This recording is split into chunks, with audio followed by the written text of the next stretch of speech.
So terrific. Well, listen, thanks very much for coming on. This, besides myself, there's three of you guys. Thanks for giving up your time. As I say, this will be 20 minutes only because I know at the end of a day, you don't want to be detained unnecessarily. So what I am going to do is I am going to share my screen. It's not death by PowerPoint. It's just merely to show you what the product is all about. So let's get started on that straight away.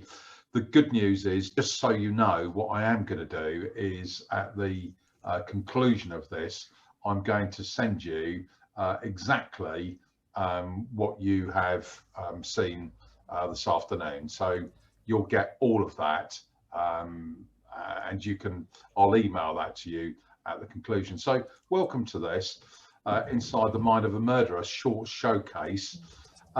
Basically speaking, what I wanted to do was just to tell you who I am. My name is Steve Gaskin. I'm a lecturer at City University, part-time lecturer there, and unsurprisingly, I lecture in criminal psychology. I was formerly a DCI in the Metropolitan Police Service, a senior investigator. When I retired, I went back to uni and I did a PGCE in mathematics, and I taught in London for 4 years and then 2 years in Norfolk. I'm currently the advisor to BBC Silent Witness, and most importantly, I'm an academic research member at Bradford, Florida Gulf Coast University, and that is where the biggest database of serial killers is stored in the world. So I've recently been admitted to that. So I'm able to do research through that. It's fascinating. So the aim of this course, and we've had this up and running for about a year now, the aim of it is to give students the opportunity to examine the nature of murderers, their victim selection, and their behaviour. So what I've done, so that's the actual course aim. The objectives is to gain a deeper understanding of criminal psychology by looking at 4 subjects contained within the mind of a murderer. The first one is the psychology of aggression and violence. So students get the opportunity to see, and a lot of that is geared towards, or some of it is geared towards young people. So they will then be able to identify and empathise with the origins and why people are violent. The good news with this is the reason why it's different from sort of academic stuff is that what I have done is that I've put in my own experiences with it. They are not lectures, they are very, very interactive. So you will get the opportunity to stop and start this discussion, and how it is managed is entirely up to you. But I make no apology for saying that, being a teacher myself, this has been made as easy as possible. Welcome, Chris. You guys, you've not missed anything. Really, really nice to see you. Thanks. The second one is offender profiling. And basically, during my career in the Met, I got a scholarship. I went to university, and offender profiling was quite new. And what I wanted to do was to major on that to see if it was any benefit to the police service. So as you probably know, it's just looking at some of the offender behavior and the characteristics of offenders and trying to narrow the field, as opposed to looking at forensic evidence. So students will get a viewpoint from the United Kingdom and also from the United States. And this one is bang up to date because there's a guy called Joseph DeAngelo, who sadly was a former police officer that's just been convicted of serial murder, and I've managed to procure the FBI offender profile. There's also some fun there where students will get the opportunity to look at the offender profile of Jack the Ripper. We're then going to look at the world of psychopaths, which is really interesting, and it debunks some myths around psychopaths. But students will get an insight into what psychiatrists and psychologists look at if a person is convicted of murder. So the whole idea is to really give an enriching, unique experience to students. And the last one is looking at the nature of serial killers themselves. So this product has been out for about a year. It's been revised, and I would urge you to have a look. We did a video testimonial with a school, so you see all this. We've given you the link to the website and this bit in particular. So do have a look at the feedback that we've been getting. So all the time is I'm revising this to make this as interesting as possible for you, of course, and for students. So session support and admin, seriously, guys, as I know how short you are of time. So that was really my sort of mantra or raison d'etre, to make it as easy as possible. So just a couple of things that you need to be aware of. By the very nature of this course, there's references to murder cases and a limited stuff around sexual offences. The references are minimal. The 4 sessions, each of them are a maximum of 60 minutes, and it's a mixture of information giving, expertise, discovery learning. It also allows for small or paired discussion. Each session is pre-recorded and it can be started or stopped as you wish. That's entirely up to you. In a minute, what I'm going to do is to show you how people have been using it, not how I'm suggesting it's how schools and colleges, and in one instance a university, how they've been using it. There's pauses there, so you know you can stop and start, and the pauses that I give are obvious. So if I'm talking and there's a pause for 4 or 5 seconds, you know that that's for paired work commentary. The documents for students, if you go ahead with this, is they can be downloaded from a secure part of our website, and that comes as part of the package. So some of the documents students can research, they can take away for when we look at the serial killers. I've written a paper around Harold Shipman and also a serial killer from Scotland. Yeah, so they can download papers. You can do it beforehand. You don't necessarily, depending on how you're set up, you don't need to print out reams of paper. How the sessions can be used, and as I say, this is how some of our clients have been using them. First of all, the obvious one is in lessons. You know, for all 4 sessions can be used at sixth form, or those studying GCSE psychology, or indeed, though, and I'm going to come to this, those that are desirous. So you could use this as a tool for helping students making their options, either at the end of Key Stage 3 or indeed going into the sixth form. PSHE, some of these work exceptionally well. I had no idea that they would be used, but the psychology of aggression and violence is quite good. So you can start off by showing some of these materials and saying to students, well, what do you think? Why are people aggressive and why are they violent? Thirdly, after schools club, there is actually one school now that's got a serial killers club and that's all they talk about, and it's been going for ages. Very, very creative in my view. So some schools report using the sessions over 8 weeks. So if you want to use a half term, for instance, you can chop some of these around, and a school that I was talking to in Blackheath in London do exactly that. Is they use just one, they've broken the sessions in half, so they will show like half an hour one week and then so on in the next week.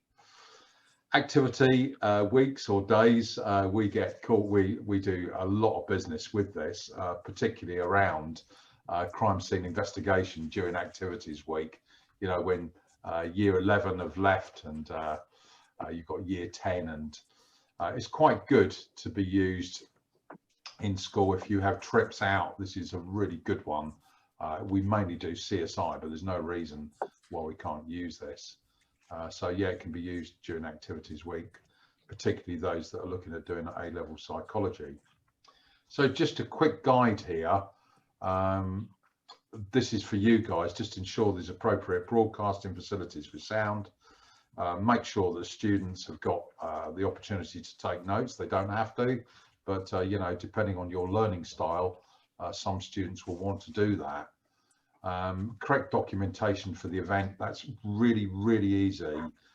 Each session we've got resources that go with it, that, as I say, when you buy this product, you can download them from our website. It's dead easy. A certificate, I think I'm going to show you the certificate. Yeah, after the 4th session, there's a discretionary certificate for you to issue. And because this is on, they're downloaded on PowerPoints, you can actually remove our details and put your own if you want to. We've got no problems with that. So if students have got any questions at the end, I mean, the package is, once that is sold to you, that is for you to keep and use. But if there are any burning questions, I'm absolutely delighted to answer any questions. This is the certificate here, Inside the Mind of a Murderer. So I put here, with easy manipulation, you can remove that, and I have absolutely no problem you doing that. So just one thing to be aware of here is in terms of copyright. I've had 1 or 2 issues with copyright. So I'm going to send you this presentation. So if you just come into this evening, you're going to get all of this, but just be aware that you can't redistribute it. It can't be sent to the school next door, but you can, of course, keep the resources within your school, and do feel free to print out, obviously, otherwise I wouldn't give them to you. So how to order, it's very, very straightforward. You go simply onto our website, which is thecrimelab.co.uk. There's a tag here that says schools and colleges. You click on that, there's a drop down and it shows everything we do in schools, and then there's one that says Inside the Mind of a Murderer. So yeah, that's straightforward. And I think, let's just see, so any problems, you can email us with this. I'm going to send this to you, but I thought what I've got is I've got a psychopath quiz, as I promised, but I think what I'm going to do now is I'm just going to stop sharing and take any questions you have at this stage. If I know 1 or 2 of you are slightly disadvantaged, so what I've got is I've got the chat box up. There's only a few of us, so do feel free to either put a question in the chat box or take your microphone off and ask questions.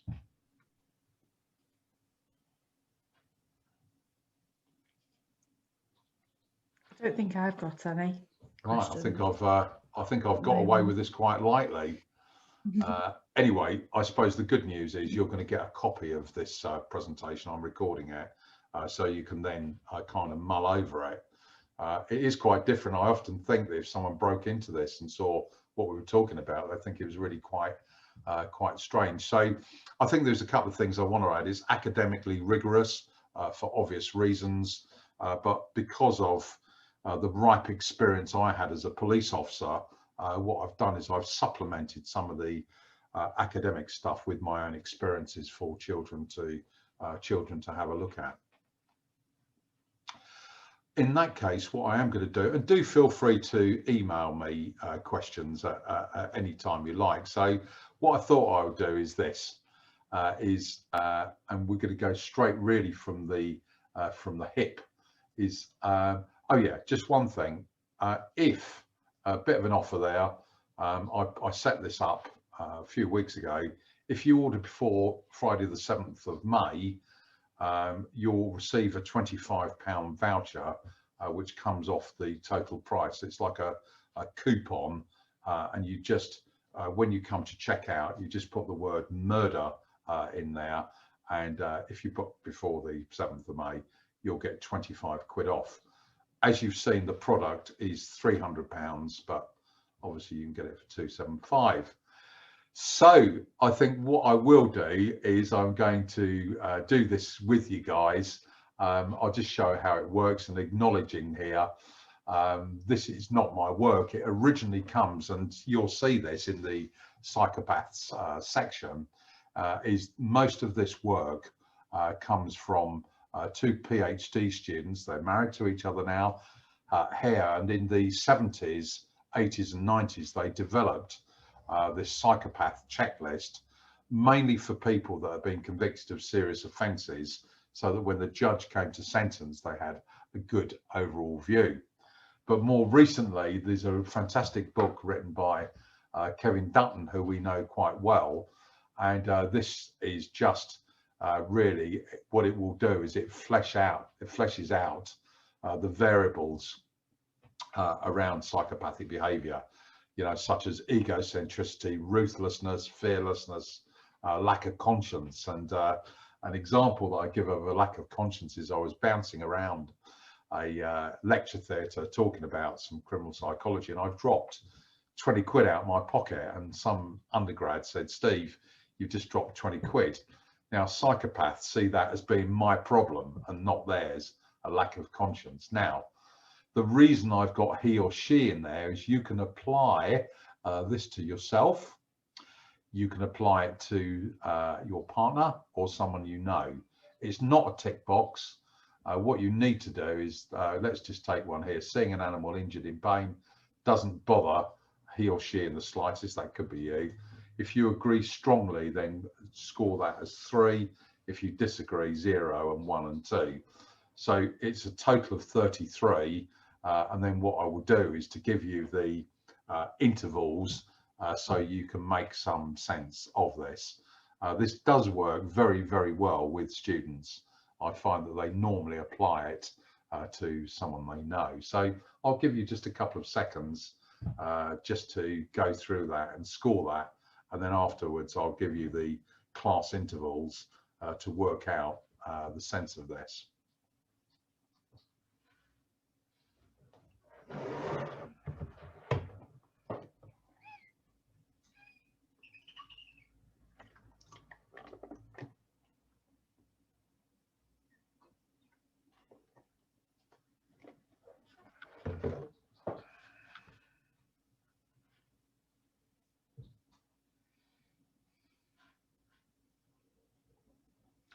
Whilst you're doing this, and whilst you're doing this, one of the things that I'm researching at the moment, which is fascinating, is that during the Second World War, 2 people did some offender profiles on Adolf Hitler, and those papers were suppressed under the secrecy laws by Her Majesty's government.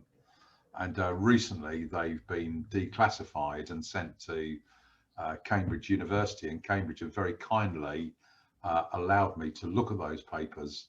So what I'm doing at the moment is looking at the offender profile on Adolf Hitler and then doing offender profiles on some of our current politicians to see if you can kind of predict their behavior, and that's quite interesting.